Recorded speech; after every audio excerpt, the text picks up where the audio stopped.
ప్రజాటీవీ news కి స్వాగతం. ఈనాటి వార్తలు ప్రారంభానికి ముందుగా ముఖ్యాంశాలు మీకోసం. ఆళ్లగడ్డ అసెంబ్లీ నియోజకవర్గం ఎర్రగుంట్లలో గ్రామ ప్రజలతో సీఎం ముఖాముఖి. రాష్ట్ర భవిష్యత్తు కోసం వైసీపీకి విజయం అందించాలని పిలుపు.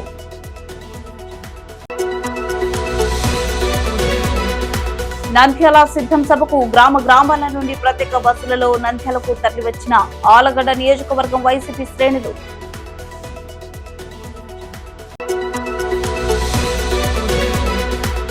సిరివెల్ల మండలం ఎర్రగుంట్లలో రైతుల సమస్యలపై సీఎంను కలిసేందుకు ప్రయత్నించిన మాజీ మంత్రి అఖిలప్రియ అడ్డుకున్న పోలీసులు. కొద్దిసేపు ఉద్రిక్తత. ఆళ్లగడ్డ వైద్యునికి అంతర్జాతీయ స్థాయిలో సిఓఏ అవార్డు, ఘన సన్మానం చేసిన అవోపా.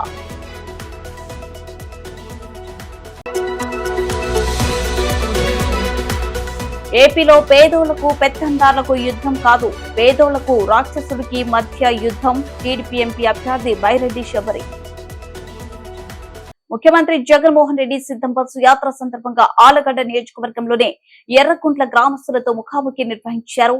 రాష్ట్ర భవిష్యత్తు కోసం వైసీపీకి విజయం అందించాలని ప్రజలను కోరారు. ఈ సందర్భంగా గ్రామస్తులు అడిగిన ప్రశ్నలకు జగన్ సమాధానమిచ్చారు. అనంతరం ముఖ్యమంత్రి జగన్ మాట్లాడుతూ రాష్ట్ర విభజన తర్వాత తనకంటే ముందు ఎంతో మంది సీఎంలు రాష్ట్రాన్ని పాలించారని, మరి ముఖ్యంగా 75 ఏళ్ల ముసలాయన రాష్ట్రాన్ని పాలించాడని, అతను 14 ఏళ్లు సీఎంగా పనిచేశారని, ఆయనకు 45 ఏళ్ల రాజకీయ అనుభవం ఉందని, అతనితో పోలిస్తే తాను చాలా చిన్నవాడిని అన్నారు. అయితే 14 ఏళ్లు సీఎంగా పనిచేసిన ఆయన రాష్ట్రానికి ఏం చేశారో ప్రజలు ఆలోచించాలన్నారు. రాష్ట్రాన్ని కాదు, ఈ గ్రామంలో సానుకూల మార్పు ఆయన తీసుకొచ్చారా? లేదు కదా. మరి నేను సీఎం గా ఈ గ్రామానికి మంచి చేశానో లేదో గమనించండి. తర్వాత దయచేసి మీ ఓటు వేసేటప్పుడు ఆలోచించి ఓటు వేయాలని ప్రజలను జగన్ కోరారు. మన భవిష్యత్తు కోసం ఈ ఓటు వేస్తున్నామని, మీ ఓటు ఎమ్మెల్యేకు ఎంపీకి కాదు, ఇది మన జీవితాలను మార్చే ఎన్నికలు అని, అందుకే ఆలోచించి ఓటు వేయాలని జగన్ ప్రజలను కోరారు. కార్యక్రమంలో స్థానిక ఎమ్మెల్యే విజేంద్రారెడ్డితో పాటుగా పలువురు సీనియర్ వైసీపీ నేతలు కార్యక్రమంలో పాల్గొన్నారు. గత ఎన్నికల్లో నాకు ఓటు వేయని వారిని కూడా అడుగుతా ఉన్నా.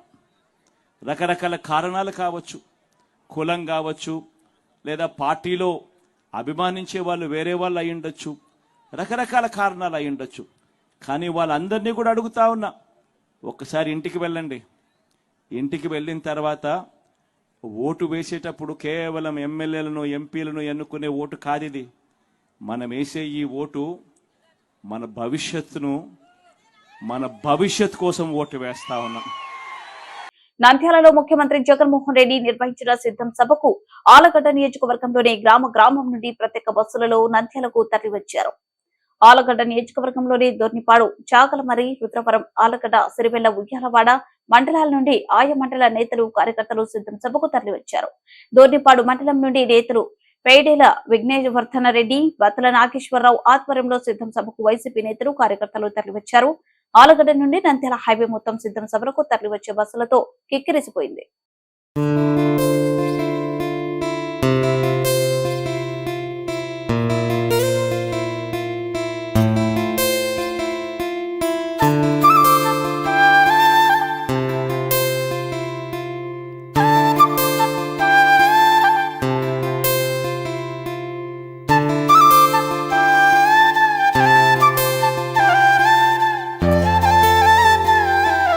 సిరివెల్ల మండలం ఎర్రగుంట్లలో రైతుల సమస్యలపై సీఎంను కలిసేందుకు ప్రయత్నించిన మాజీ మంత్రి అఖిలప్రియ పోలీసులు అడ్డుకున్నారు. కొద్దిసేపు ఈ ప్రాంతంలో ఉద్రిక్తత చోటు చేసుకుంది. సీఎం సిద్ధం కార్యక్రమంలో భాగంగా ఎర్రగుంట్లలో రైతులతో ముఖాముఖి కార్యక్రమంలో పాల్గొనేందుకు వచ్చిన ముఖ్యమంత్రి జగన్ ను కలిసేందుకు మాజీ మంత్రి, టీడీపీ ఆళ్లగడ్డ అభ్యర్థి ఆ ప్రాంతానికి రైతులతో కలిసి వచ్చారు. పోలీసులు అఖిలప్రియను అడ్డుకోవడంతో ఉద్రిక్తత నెలకొంది. తాను రైతుల సమస్యలపై ముఖ్యమంత్రిని కలిపేందుకు వెళ్తున్నానని అఖిలప్రియ చెప్పగా పోలీసులు అనుమతించలేదని అడ్డగించారు. కొద్దిసేపు ఉద్రిక్తత అనంతరం ఇద్దరు రైతులను మాత్రం సీఎం దగ్గరకు పంపడంతో సమస్య సద్దుమణిగింది. ఈ సందర్భంగా అఖిలప్రియ మాట్లాడుతూ తన తరపున సీఎం దగ్గరకు వెళ్లిన రైతులను ప్రభుత్వ సలహాదారు కొట్టి పంపించారని ఆమె ఆరోపిస్తూ ఆగ్రహం వ్యక్తం చేశారు. సంఘటనపై సిరివెల్ల పోలీస్ స్టేషన్ లో ఫిర్యాదు చేస్తామని, పోలీసులు కేసు తీసుకోకపోతే ఎన్నికల కమిషన్ కు ఫిర్యాదు చేస్తామని అఖిలప్రియ తెలిపారు. సమస్యలు ఆమె రైతుల సమస్యలు వినడానికి ఆలగడ్డకు వచ్చారని చెప్పి అన్నారు. రైతుల సమస్యలు చెప్పుకోవడానికి జగన్మోహన్ రెడ్డి కలవడానికి మేము పోయినప్పుడు అడ్డుకున్నారు. నేనైతే సరే నేను రాజకీయంగా ఉన్నాను కాబట్టి నన్ను వద్దన్నారు. ఓకే, రైతులు పోయి ఒక కాగితం ఇస్తామని చెప్తే కూడా దాన్ని కూడా తీసుకోకుండా గంగుల ప్రభాకర్ రెడ్డి గారు రైతుల మీద దాడి చేయడం జరిగింది. రైతు మీద దాడి చేసినారు. ఇప్పుడు కేసు పెట్టడానికి పోతున్నాము. వాళ్ళు తీసుకుంటారా లేదా అనేది చూడాలా, లేదంటే ఎన్నికల కమిషన్ కి కంప్లైంట్ చేయడం జరుగుతుంది. అంతర్జాతీయ స్థాయిలో సిఓఏ అవార్డు సంపాదించిన ఆలగడ్డ హోమియో వైద్యులు డాక్టర్ ఏవి రామసుబ్రహ్మణ్యంను ఆలగడ్డ అవోపా సంఘం ఘనంగా సన్మానించింది. నంద్యాల జిల్లా ఆలగడ్డకు చెందిన ప్రముఖ హోమియో వైద్య నిపుణులు డాక్టర్ ఏవి రామసుబ్రహ్మణ్యం అమ్మవారి శాల ఆవరణంలో అవోపా మరియు ఆర్యవైశ్య సంఘ నాయకులు శాలువతో ఘనంగా సత్కరించారు. సోరియాసిస్ స్పెషాలిటీస్ కు గాను అంతర్జాతీయ స్థాయిలో ఉత్తమ చర్మ వ్యాధి నిపుణులకు గాను గుర్తింపు పొంది ఇటీవలే బ్యాంకాక్ లో ఉత్తమ డాక్టర్ గా అవార్డును అందుకున్న డాక్టర్ రామసుబ్రహ్మణ్యంను ఆర్యవైశ్య సంఘం అధ్యక్షుడు తోమండ్రు వినోద్ కుమార్, అవోపా జిల్లా అధ్యక్షుడు ఆత్మకూరు సుబ్రహ్మణ్యంలు అభినందించారు. ఈ సందర్భంగా ఆర్యవైశ్య సంఘం అధ్యక్షుడు వినోద్ కుమార్ మాట్లాడుతూ ఆలగడ్డలో వైద్య చరిత్రలో ఒక సువర్ణ అధ్యాయం సృష్టించి సోరియాసిస్ వ్యాధి నిర్మూలనలో ఎన్నో పరిశోధనలు చేసి ఎందరో రోగులను న్యాయం చేసిన డాక్టర్ రామసుబ్రహ్మణ్యం సేవలను కొనియాడారు. ఈ సందర్భంగా సన్మాన గ్రహీత డాక్టర్ సుబ్రహ్మణ్యం మాట్లాడుతూ కొంతమంది సోరియాసిస్ వ్యాధి బాధితులకు హోమియో మెడిసిన్ ద్వారా మంచి గుణం కనిపించిందన్నారు. తన విజయానికి కారణమైన ప్రతి ఒక్కరికి ఆయన పేరు పేరున ధన్యవాదాలు తెలిపారు. ఈ కార్యక్రమంలో ఆలగడ్డ అవోపా ప్రెసిడెంట్ వెంకట సుబ్బయ్య, సంఘ నాయకులు మధుసూదన్ రావు, భరత్, విజయ్ కుమార్, బైసాని రవి తదితరులు పాల్గొన్నారు. మేరేట్ హోటల్లో 16వ తారీఖు నైట్ జరిగింది ఈ ప్రోగ్రామ్ కి ప్రముఖ హీరోయిన్, బాలీవుడ్ హీరోయిన్ ఈషా డియోల్ గారు, అంటే మన ధర్మేంద్ర గారి మరియు హేమాలిని గారి కూతురైన ఈషా డియోల్ అందరికీ తెలిసిన విషయమే. ఆమె చాలా ఫేమస్ యాక్టర్, ధూమ్ అలాంటి పెద్ద పెద్ద సినిమాలు తీసింది. ఆమె సహకారంతో అక్కడ ఎంకరేజ్ చేయడం కోసం ఆమె గెస్ట్గా వచ్చింది. ఆమె వచ్చి మాకందరికి అవార్డు ఇచ్చింది. అవార్డు చాలా నాకు ఆనందం అనిపించింది. ఎందుకంటే ఒక మెడికల్ విభాగంలో నాకు రావడం నిజంగా, అది దట్టు మా కుటుంబ సభ్యులు, మా భార్య మీద నేను తీసుకున్న నిజంగా ఆనందం అనిపించింది. ఈ స్థాయికి నన్ను తీసుకుపోయిన హెల్ప్ చేసిన ముఖ్యంగా ఉన్న వాళ్ళలో మా మిత్రులు మరియు డాక్టర్ కేర్ హోమియోపతి వారికి నిజంగా నా అభినందనలు. నేను ఒకటే చెప్తున్నాను, ఇప్పటి నుంచి దాని మీద నాకు కొంచెం కాన్ఫిడెన్స్ వచ్చింది. సోరియాసిస్ని క్యూర్ చేయగలనని. దాంతోపాటు ఒక జబ్బు ఉంది, లీకోడర్మా అంటారు, టెలిగో అంటారు, లేదా తెల్లపొడ పుట్టిన తర్వాత వచ్చిన మాత్రం క్యూర్ చేయలేం. అంటే పుట్టుకతో వచ్చి ఉంటుంది కదా, అది ఫస్ట్ పుడతా నుంచి వచ్చింటాం, నేను చేయలేం. మధ్యలో వచ్చింది, పుట్టిన తర్వాత ఏదైనా తెల్లపొడ వచ్చింది అనుకోండి, తెల్లపొడ టెలిగో అంటారు, దాన్ని కూడా మీరు క్యూర్ చేస్తారు. అది కూడా నాకు రికార్డు ఉంది. సోరియాసిస్లో కూడా ఎంతోమంది క్యూర్ చేసిన నాకు రికార్డు ఉంది, బిఫోర్ ట్రీట్మెంట్, ఆఫ్టర్ ట్రీట్మెంట్. ఎవరైనా పేషెంట్ మన నమ్మకం వెళ్ళిపోతే వాళ్ళకు ఈ చూపిస్తాను. ఇంకొకటి ఏంటంటే, నేను ఇంతవరకు పబ్లిసిటీ స్టార్ట్ చేయలేదు. ఎందుకు స్టార్ట్ చేయలేదంటే, నాకు కావాల్సిందంటే పేషెంట్ ఎక్కడి నుంచి వస్తాను. నాకు రాయచోడులో క్యూర్ చేశాను, తర్వాత బెంగళూరులో క్యూర్ చేశాను, తర్వాత తిరుపతిలో. అక్కడి నుంచి పేషెంట్ ఒకరి తర్వాత వస్తూనే ఉంటారు మన ఆలగడ్డకి. నేను వాళ్ళకు ఒకసారి వచ్చిపోతే వాళ్ళ తర్వాత నేను కొరియర్ చేస్తుంటాను. అలా చాలామంది నాకు రేపటి కాన్ఫిడెన్స్ వచ్చింది.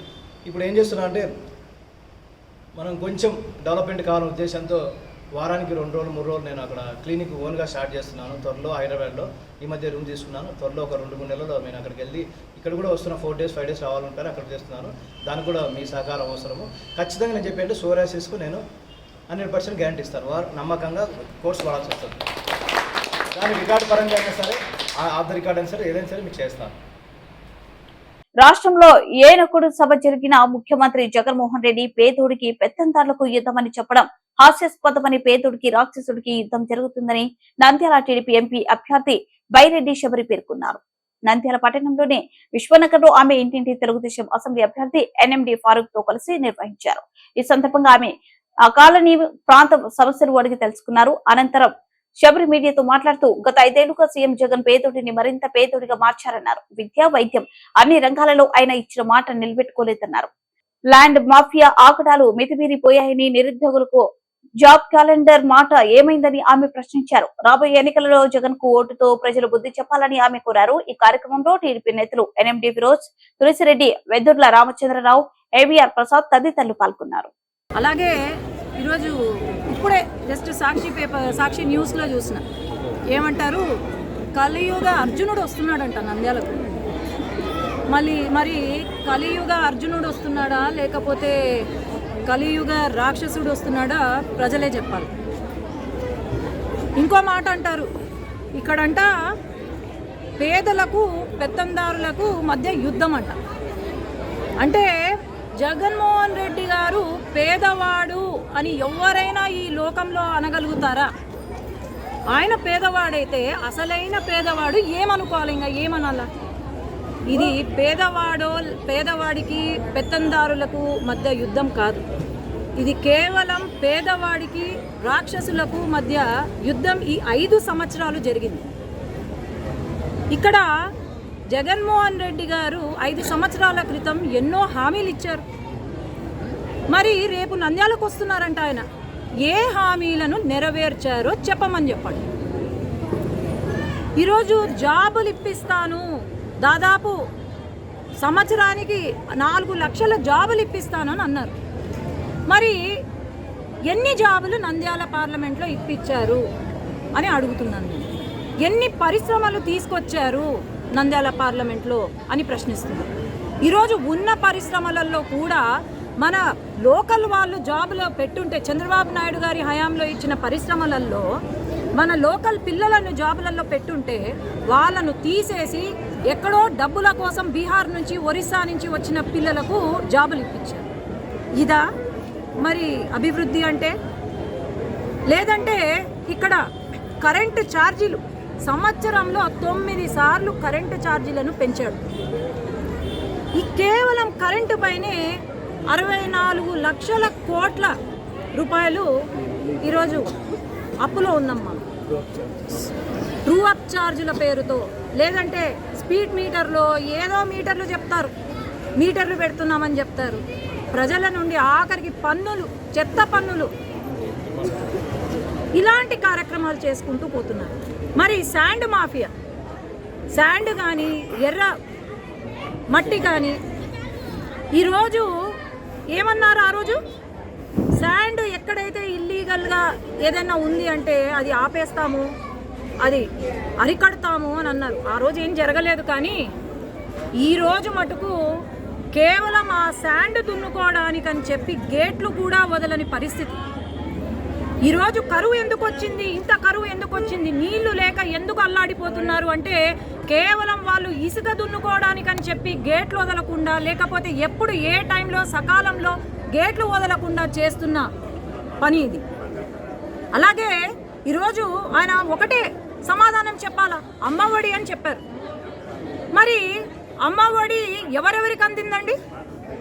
ఆయన ఏమన్నారు? ఇంట్లో ఉన్న వాళ్ళందరికీ అమ్మఒడి ఇస్తాను అని అన్నారు. మరి ఏమైంది అమ్మఒడి? అన్న క్యాంటీన్లు ఆ రోజు పేదవాడి కడుపు నిండేది 5 రూపాయలతో, అది కొనసాగిస్తాను అని చెప్పారు. మరి అన్న క్యాంటీన్లు ఏమైనాయండి? వెంటనే తీసేశారు.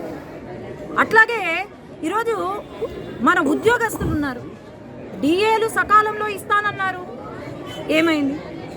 సిపిఎస్ రద్దు చేస్తానన్నారు, మరి ఏమైంది? ఇవన్నీ జవాబులు ఇవ్వమనండి. మొన్న పాపం మెగా డిఎస్సి ఇవ్వండి నాయనా అని మొత్తుకుంటే నెక్స్ట్ డే ఇచ్చేసాం మెగా డిఎస్సి అని ఒక bottle, liquor bottle mega DSC పేరుతో రిలీజ్ చేస్తారు. ఇది ఏమన్నారు? మద్యపాన నిషేధం చేస్తానన్నారు. ఈరోజు కల్తీ మద్యం, నేను ఒక డాక్టర్ని, కల్తీ మద్యం అమ్ముకుంటూ ఎంతమంది చనిపోయారో నాకు తెలుసు. దాదాపు 30,000 మంది లివర్ చెడిపోయి చనిపోయి ఉన్నారు. 35 లక్షల మంది బాధితులు ఉన్నారు ఈ కల్తీ మద్యానికి. ఈరోజు ఆడవారి జీవితాలను నాశనం చేయడానికి ఈ కల్తీ మందుని అమ్ముతున్నారు. లేదంటే డ్రగ్స్, మొన్న నాకు తెలిసి ప్రపంచంలోనే ఎక్కడా లేని విధంగా డ్రగ్స్ పట్టుబడినారు. 1,000 కోట్ల డ్రగ్స్. ఏమన్నా వీళ్ళు ఈ కల్తీ మందులో ఆ డ్రగ్స్ కలిపి బానిసలుగా మార్చాలి, ఎన్నికలకు ఓట్లేయాలా, మళ్ళీ ఆ మద్యం రావాలని చేస్తున్న నాటకాలా ఇది అని నాకు డౌట్ వస్తుంది. ఈరోజు ఒకటే ప్రశ్న, నంద్యాల పార్లమెంటులో ఉన్న వారందరూ నుంచి ఒకటే ప్రశ్న, ఈరోజు ఏం చేశారని ఏ మొహం పెట్టుకొని మళ్ళా నంద్యాల పార్లమెంట్లో ఓట్లు అడగడానికి వస్తున్నారు? ఏం చేసినారని? సంక్షేమం ఏ ప్రభుత్వం అన్నా చేస్తుంది, అందరూ ఒకటే గుర్తుపెట్టుకోవాలి. సంక్షేమం ఏ ప్రభుత్వం అన్నా చేస్తుంది. ఇన్ఫ్యాక్ట్ సంక్షేమ పథకాలు తెలుగుదేశం పార్టీనే ఎక్కువగా ఇచ్చిన ప్రభుత్వం ప్రజలకు. మరి అదే సంక్షేమ పథకాలు ఇస్తున్నారు.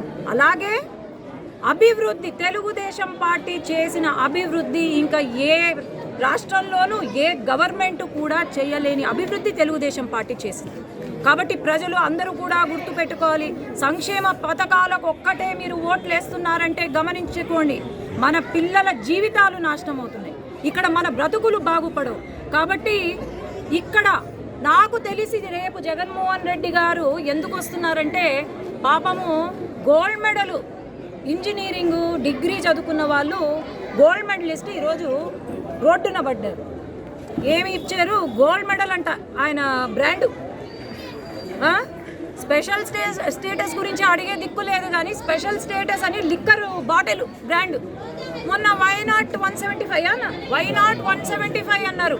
నాకు తెలిసి నంద్యాల పార్లమెంటుకి వైనాట్ 175 లిక్కర్ బాటిల్ని ఆవిష్కరించడానికి మా నంద్యాల పార్లమెంట్ వస్తున్నారని నేను అనుకుంటున్నాను ఇక్కడ.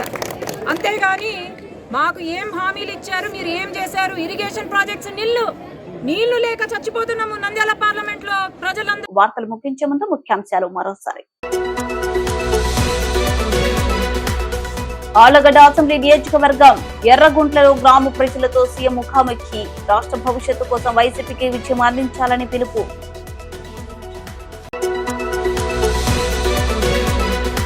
నంద్యాల సిద్ధం సభకు గ్రామాల నుండి ప్రత్యేక బస్సులలో నంద్యాలకు తరలివచ్చిన ఆళ్లగడ్డ నియోజకవర్గం వైసీపీ శ్రేణులు.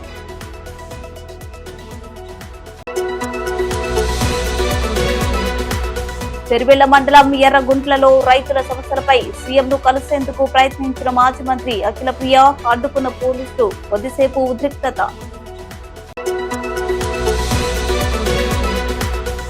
ఆళ్లగడ్డ వైద్యునికి అంతర్జాతీయ స్థాయిలో సిఓఏ అవార్డు, ఘన సన్మానం చేసిన అవోపా.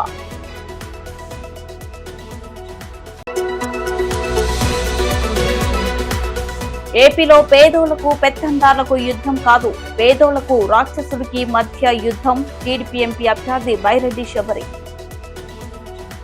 ఈ వార్తలు ఇంతటితో సమాప్తం. మరిన్ని అప్డేట్స్ కోసం చూస్తూనే ఉండండి ప్రజా టీవీ. ప్రశ్నించే హక్కు మీదే, చూపించే సత్తా మాది. Voice reverse.